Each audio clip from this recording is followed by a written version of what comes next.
ಓಂ ಶ್ರೀ ಗುರುಭ್ಯೋ ನಮಃ. ಗುರುಬ್ರಹ್ಮ ಗುರುವಿಷ್ಣು ಗುರುದೇವೋ ಮಹೇಶ್ವರಃ ಗುರು ಸಾಕ್ಷಾತ್ ಪರಬ್ರಹ್ಮ ತಸ್ಮೈ ಶ್ರೀ ಗುರುವೇ ನಮಃ. ಜಪಾಕುಸುಮ ಸಂಕಾಶಂ ಕಾಶ್ಯಪೇಹ್ಯಂ ಮಹಾದಿತ್ಯಂ ತಮೋರಿಂ ಸರ್ವ ಪಾಪಘ್ನಂ ಪ್ರಣತೋಸ್ಮಿ ದಿವಾಕರಂ. ಎಲ್ಲ ನನ್ನ ವೀಕ್ಷಕ ಪ್ರಭುಗಳಿಗೆ ಈ ದಿನದ ವಿಶೇಷ ಕಾರ್ಯಕ್ರಮ ಗ್ರಹಣ.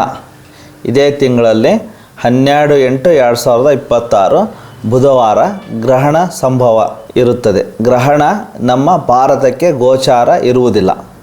ಆದರೂ ಸಹ ಸೂರ್ಯಚಂದ್ರರು ಈ ಜಗತ್ತಿಗೆ ಇವರೇ ಆಗಿರೋದ್ರಿಂದ ಪಾಲನೆ ಇಲ್ಲ ಅಂದರೂ ಎಚ್ಚರ ವಹಿಸಬೇಕು.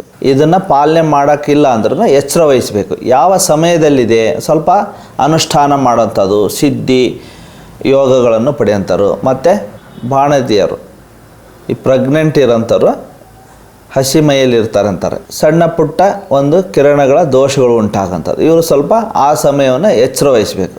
ಸ್ತ್ರೀಯರು ಪ್ರೆಗ್ನೆಂಟ್ ಇರೋಂಥವ್ರು ಸ್ವಲ್ಪ ಎಚ್ಚರ ವಹಿಸೋದು ಶುಭ, ಅವರಿಗೆ ಒಂದು ಪ್ರಿಕಾಷನರಿ ಆಗಿರುತ್ತದೆ.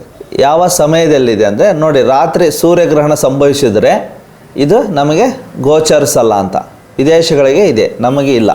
ಇದು ಗ್ರಹಣ ಅಂದರೆ ಚಂದ್ರನು ಸೂರ್ಯ ಮತ್ತು ಭೂಮಿ ಮಧ್ಯೆ ರೇಖೆಯಲ್ಲಿ ಚಂದ್ರನಿದ್ದಾಗ ಗ್ರಹಣಗಳು ಉತ್ಪತ್ತಿ ಆಗುತ್ತದೆ. ಗ್ರಹಣ ಅಮಾವಾಸ್ಯೆಯಲ್ಲಿ ಆದರೆ ಸೂರ್ಯಗ್ರಹಣ, ಹುಣ್ಣಿಮೆಯಲ್ಲಿ ಆದರೆ ಚಂದ್ರಗ್ರಹಣ. ಇದು ಒಂದು 12/8/2026 ಸೂರ್ಯಗ್ರಹಣವೇ ಆಗಿರುತ್ತದೆ. ಇದು ಯಾವಾಗ ವರ್ಷಕಾಲ ಆರಂಭ ಆಗುತ್ತದೆ ನೋಡಿ. ರಾತ್ರಿ ಇರೋದ್ರಿಂದ ನಮಗೆ ಭಾರತಕ್ಕೆ ಗೋಚಾರ ಇಲ್ಲ, ಯಾವುದೇ ಒಂದು ಆಚರಣೆಗಳು ಇರಲ್ಲ. 9:21. ಮಧ್ಯಕಾಲ 11:23. ಗ್ರಹಣದ ಮೋಕ್ಷಕಾಲ 13ನೇ ತಾರೀಕು ಬಿದ್ದಿರುತ್ತೆ, ಮಧ್ಯರಾತ್ರಿ 1:01 ಇರುತ್ತೆ. ಈ ರೀತಿ ಮೋಕ್ಷಕಾಲ ಇರುತ್ತದೆ. ಒಟ್ಟು ಅವಧಿ 4:24 ಈ ಗ್ರಹಣ ಕಾಲ ಇರುತ್ತದೆ.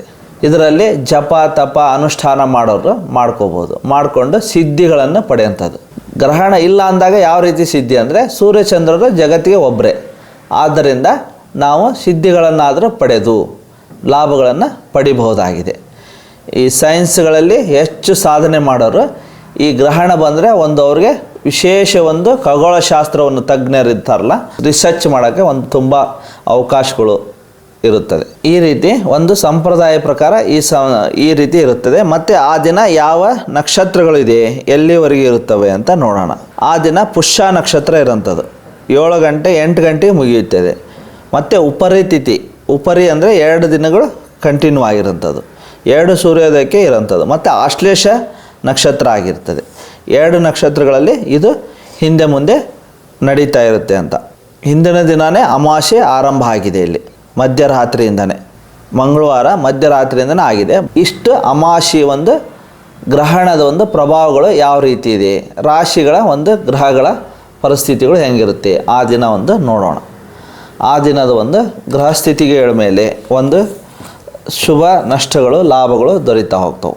ಮೇಷರಾಶಿಯಲ್ಲಿ ಯಾವುದೇ ಒಂದು ಗ್ರಹ ಸ್ಥಿತಿ ಇಲ್ಲ, ವೃಷಭ ರಾಶಿಯಲ್ಲಿ ಇಲ್ಲ, ಮಿಥುನದಲ್ಲಿ ಕುಜ ಇರೋಂಥದ್ದು, ಕರ್ಕಾಟಕ ರಾಶಿಯಲ್ಲಿ ಗುರು ರವಿ ಬುಧ ಚಂದ್ರ ಸಂಯೋಗ ಆಗಿರೋದು ನೋಡಿರಿ. ಚಂದ್ರ ಸೂರ್ಯ ಒಂದೇ ಮನೆಯಲ್ಲಿ ಬಂದಾಗ ಅಮಾವಾಸ್ಯೆ ಆಗಿರ್ತದೆ.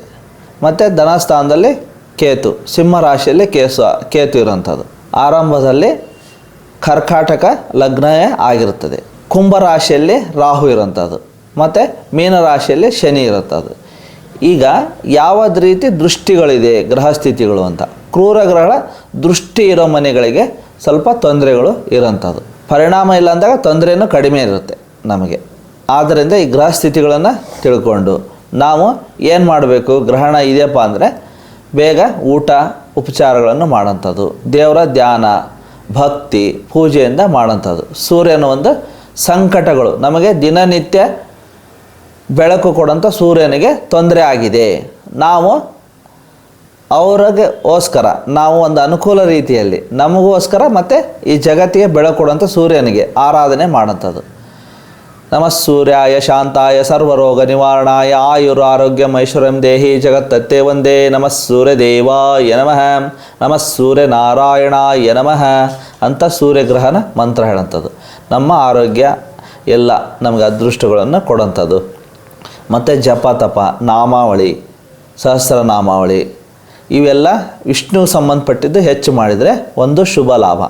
ವಿಷ್ಣು ಅಂದರೆ ಏನಾಗಿರ್ತದೆ, ಸೂರ್ಯ ನಾರಾಯಣಾಯ. ನೋಡಿ, ನಮಗೆ ಅಹಿತ ಸುಖ ಕೊಡೋನೆ ಸೂರ್ಯನಾರಾಯಣ ಅಂತ ಹೇಳ್ತೀವಿ. ನಮಗೆ ಈ ಜಗತ್ತಿಗೆ ಬೆಳಕು ಬಿದ್ದರೆ ಎಲ್ಲ ಒಂದು ಮುಂದಿನ ಕಾರ್ಯಕ್ರಮ ಆರಂಭ ಸೂರ್ಯೋದಯಕ್ಕೆ. ಆದ್ದರಿಂದನೇ ಅವರಿಗೆ ಸಂಕಟ ಇರೋಂಥದ್ದು. ನೋಡಿರಿ, ಗ್ರಹಗಳನ್ನು ಈ ರಾಹುಕೇತುಗಳು ಈ ಸೂರ್ಯಚಂದ್ರನ್ನೇ ಬಿಡಲ್ಲ. ಈ 4 ಅವರ್ ಆದರೂ ಅವ್ರನ್ನ ಹಿಡಿದಿಟ್ಕೊಂತವು. ಆ ರೀತಿಯಲ್ಲಿ ಕಾಡೋಂಥದ್ದು ಇರುತ್ತೆ ಸಮಸ್ಯೆಗಳು.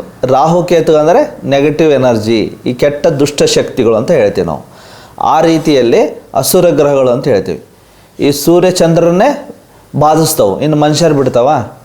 ಆ ರೀತಿಯಲ್ಲಿ ನಾವು ಆ ಸಂಕಟ ಇದ್ದಾಗ ಆ ಸಮಯಗಳು ರಾಹು ಕತ್ತಲನ್ನು ಕವಿತಾನೆ ಅಂತ ಹೇಳ್ತೀವಿ. ಅದಕ್ಕೋಸ್ಕರ ಯಾವ ಗ್ರಹಣಗಳು ಕೇತು ಸಂಬಂಧಿತ ಗ್ರಹಣ ಇದೆ ಈ ವರ್ಷ, ಈ 12ನೇ ತಾರೀಕು ಕೇತು ಸಂಬಂಧಿತ ಗ್ರಹಣ ಇರೋಂಥದ್ದು.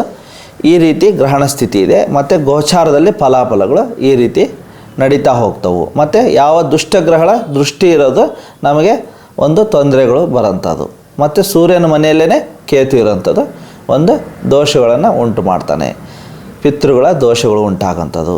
ಮತ್ತು ಶನಿದೇವರ ದೃಷ್ಟಿ ಎಲ್ಲೆಲ್ಲಿದೆ ಅಂದರೆ ವೃಷಭ ರಾಶಿಯಲ್ಲಿ ಇರೋಂಥದ್ದು, ಮತ್ತು ಸಪ್ತಮಕ್ಕೆ ಕನ್ಯಾ ರಾಶಿಗಿರೋಂಥದ್ದು.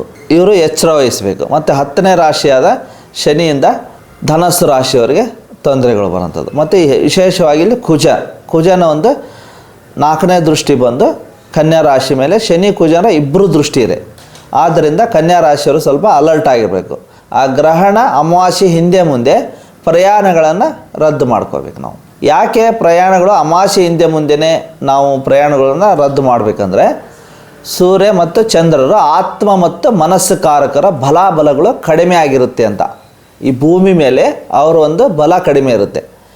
ಆವಾಗ ಏನು ಮಾಡ್ತೇವೆ, ಕನ್ಫ್ಯೂಷನ್ ಆಗೋಂಥದ್ದು, ದುಷ್ಟಶಕ್ತಿಗಳ ಆಹ್ವಾನಗಳು ಜಾಸ್ತಿ ಇರುತ್ತೆ. ಆವಾಗ ನಾವೇನು ಮಾಡಬೇಕು, ಪ್ರಯಾಣವನ್ನು ಕಡಿಮೆ ಮಾಡ್ಕೊಳ್ಬೇಕು. ಮತ್ತು ಮಾತು ವಾದ ವಿವಾದಗಳು ನಿರ್ಣಯಗಳನ್ನು ತೊಗೊಳೋದನ್ನು ಕಡಿಮೆ ಮಾಡ್ಕೋಬೇಕು. ಅದಕ್ಕೆ ಏನು ಹೇಳ್ತಾರೆ, ಸ್ವಲ್ಪ ದೇವ್ರ ಪೂಜೆ ಆರಾಧನೆ ಅನುಷ್ಠಾನ ಮಾಡಿಕೊಂಡಾಗ ಅವೇನು ಮಾಡ್ತಾವೆ, ಪಾಸಿಟಿವ್ ಆಗ್ತಾವೆ. ನೆಗೆಟಿವ್ ಹೋಗಿ ಪಾಸಿಟಿವ್ ಆಗ್ತಾವೆ. ಅದಕ್ಕೆ ಅಮಾವಾಸ್ಯೆ ಹುಣ್ಣಿಮೆ ಇದ್ದಾಗ ಪ್ರಯಾಣಗಳು ರದ್ದು ಮಾಡ್ಕೊಳೋಂಥದ್ದು. ಅನಾಧ್ಯಯನ ಅಂತ ಇರುತ್ತೆ ಪಾಠಶಾಲೆಗಳಲ್ಲಿ, ಅನಾಧ್ಯಯನಗಳನ್ನು ಮಾಡೋಂಥದ್ದು. ಅಂದರೆ ಅಮಾವಾಸ್ಯೆ ಹಿಂದೆ ಮುಂದೆ ಯಾವುದೇ ಒಂದು ಕೆಲಸ ಕಾರ್ಯಗಳು ಮಾಡಬಾರ್ದು. ವಿಶೇಷವಾಗಿ ಆತ್ಮಕಾರಕ ಮತ್ತು ಮನಸ್ಸು ಕಾರಕ ಚಂದ್ರರು ಅಲ್ಲಿ ವೀಕ್ ಆಗಿರ್ತಾರೆ. ಭೂಮಿ ಒಂದು ವೈಬ್ರೇಷನ್ಗಳು ಜಾಸ್ತಿ ಆಗಿರ್ತವೆ. ವಿಶೇಷವಾಗಿ ಹುಣ್ಣಿಮೆಗೆ ನೋಡ್ಬೋದು, ಸಮುದ್ರ ಅಲೆಗಳು ಹೆಚ್ಚು ಬರೋಂಥದ್ದು, ಅಲ್ಲಿ ಅಲರ್ಟ್ನೆಸ್ ಕೊಟ್ಟಿರ್ತಾರೆ. ಆ ರೀತಿ ನಾವು ನಿದರ್ಶನಗಳನ್ನು ನೋಡಿ ಇದನ್ನು ನಾವು ಅರ್ಥ ಮಾಡಿಕೊಂಡು ಈ ಗ್ರಹಣ ಸ್ಥಿತಿಗಳ ಒಂದು ಪೂಜೆ ಪುನಸ್ಕಾರಗಳು ಮಾಡ್ತಾ ಬಂದರೆ ನಿಮಗೆ ಒಂದು ಶುಭ ಲಾಭ ದೊರೀತವು. ಇದು ಭೂಮಿ ಇಲ್ಲಿ ನಮ್ಮ ಭಾರತಕ್ಕೆ ಗೋಚಾರ ಇಲ್ಲದಿದ್ದರೂ ನೀವೊಂದು ಆಚರಣೆಗಳು ಯಾವುದೇ ಇರುವುದಿಲ್ಲ. ಅನುಷ್ಠಾನಗಳನ್ನು ಮಾಡ್ಕೋಬೋದು. ಏನಾದರೂ ಶಕ್ತಿ ಪಡೆಯುವಂಥದ್ದು, ಏನಾದರೂ ಅನುಷ್ಠಾನ ಸಿದ್ಧಿಗಳನ್ನು ಪಡೆಯುವಂಥದ್ದು ಈ ದಿನಗಳಲ್ಲಿ ಒಂದು ವಿಶೇಷವಾಗಿರ್ತದೆ. ಇದು ನಾಗರ ಅಮಾವಾಸ್ಯೆ ಆಗಿರ್ತದೆ. ನೋಡಿ, ಇಲ್ಲಿಂದನೇ ನಾಗರ, ಅಲ್ಲಿಂದ 5ನೇ ದಿನಕ್ಕೆ ನಾಗರ ಪಂಚಮಿ ಆರಂಭ ಆಗುತ್ತೆ. ನಾಗದೇವತೆಗಳ ಆರಾಧನೆ ಸ್ಟಾರ್ಟ್ ಆಗ್ತದೆ. ಆದ್ದರಿಂದ ನಾಗರ ಅಮಾವಾಸ್ಯೆ ಆಗಿರೋದು ಗ್ರಹಣ ಸ್ಥಿತಿ ಈ ರೀತಿಯಲ್ಲಿರುತ್ತೆ. ಇದನ್ನು ಒಂದು ಅಶುಭ ಅಂದಾಗ ನಾವು ಭಯ ಬೇಡ, ದೇವರಲ್ಲಿ ಭಕ್ತಿಯಿಂದ ಇದನ್ನು ಮಾಡಿದ್ದೆ ಆದರೆ ನಿಮಗೆ ಯಾವುದೇ ಒಂದು ಕೆಟ್ಟ ಶಕ್ತಿಗಳಿಂದ ಸೇಫ್ಟಿ ಮಾಡ್ಕೊಳೋಂಥದ್ದು. ಆ ರೀತಿಯಲ್ಲಿ ಮಾಡಿಕೊಂಡು ನಮ್ಮ ಉಜ್ವಲ ಜೀವನವನ್ನು ಮಾಡ್ಕೋಬೇಕು. ಒಂದು ಏನೋ ಹೇಳಿಬಿಡ್ತಾರೆ, ಏನೋ ಭಯ ಹುಟ್ಟಿಸ್ತಾರಪ್ಪ ಅನ್ನೋದಲ್ಲ. ಭಯ ಅಲ್ಲ, ಅಲ್ಲಿ ನಮಗೆ ಪ್ರಿಕಾಷನರಿ ಅಂದರೆ ಕ್ಯೂರ್ ದೆನ್ ಅಂತ. ನಾವು ಮುಂಚಿತವಾಗಿ ಪ್ರಿಕಾಷನರಿ ಮಾಡಿಕೊಂಡ್ರೆ ನಮ್ಮ ಜೀವನದಲ್ಲಿ ಕೆಟ್ಟ ಘಟನೆಗಳು ಆಗೋದನ್ನು ತಡ್ಕೋಬೋದು ನಾವು. ಈ ರೀತಿ ಮಾಡಿ ಒಂದು ಗ್ರಹಣದೊಂದು ಕಾರ್ಯಕ್ರಮ ಮುಗಿಸೋಣ. ಇದಕ್ಕೆ ಭಯ ಬೇಡ, ಭಕ್ತಿಯಿಂದ ನೀವು ದೇವರ ಆರಾಧನೆ ಪೂಜೆಯನ್ನು ಮಾಡೋಂಥದ್ದು. ಬೇಗ ಮನೆಯಲ್ಲಿದ್ದು, ರಾತ್ರಿ ಇದೆ ಸ್ವಲ್ಪ ಹೆಚ್ಚು ಪ್ರಯಾಣಗಳನ್ನು ಕಡಿಮೆ ಮಾಡಿಕೊಂಡು ದಿನನಿತ್ಯ ಕೆಲಸಗಳನ್ನು ಮಾಡ್ಕೋಬೋದು. ಹೆಚ್ಚು ದೂರ ಪ್ರಯಾಣಗಳನ್ನು ಬೆಳೆಸಬೇಡಿ ಅಮಾವಾಸ್ಯೆ ಹಿಂದೆ ಮುಂದೆ. ಈ ರೀತಿ ಮಾಡಿ ಒಂದು ಎಲ್ಲರಿಗೂ ಶುಭವಾಗಲಿ ಅಂತ ಈ ಕಾರ್ಯಕ್ರಮವನ್ನು ಮುಗಿಸ್ತಾ ಇದ್ದೇನೆ. ಶಿವಾರ್ಪಣಮಸ್ತು.